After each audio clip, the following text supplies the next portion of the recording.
Welcome back mga ka-RC. Mag-aalas sa isa nga ng hapon, napasarap tulog natin si San Simon, no? Gusto na lumapit sa pagkain. Eto na, lapag ko na mga ka-RC. Nag-aantay na yung mga ibon natin, may pumatong pa. Ayan na, siksikan na sila mga ka-RC. Araw nga ng Lunes.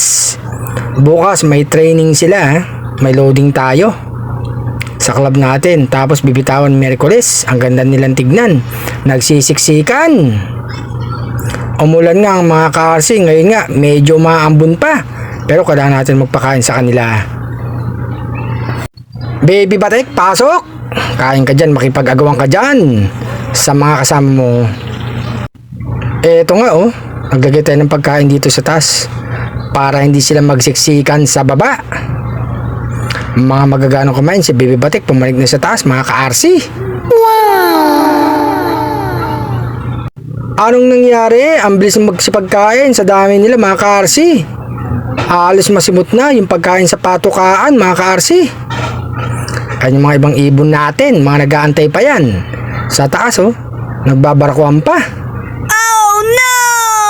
Maglagay tayo ng konting pagkain pa para makakain pa sila mga ka-RC. Sa hapon talaga magagana silang kumain, hindi katulad sa umaga. Okay naman yung mga kalusugan nila mga ka-RC.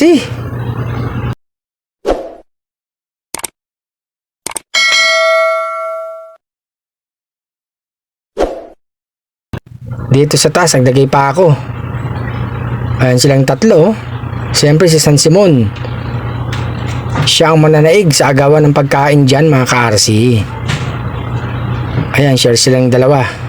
Kung saan sumikit ang isang batang ibon, hindi ka makakasingit. Eto naman yung kainan. Lagyan pa natin ng konti mga ka-RC. Kain pa. Magagana talaga silang kumain mga flyers natin.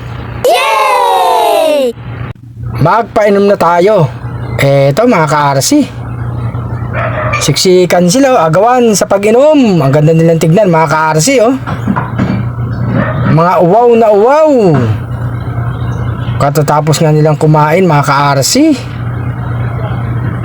Lagay pa tayo ng isang inuman. Ayan, si Baby Batik oh, uminom na mga ka-RC. Agawan na naman sila.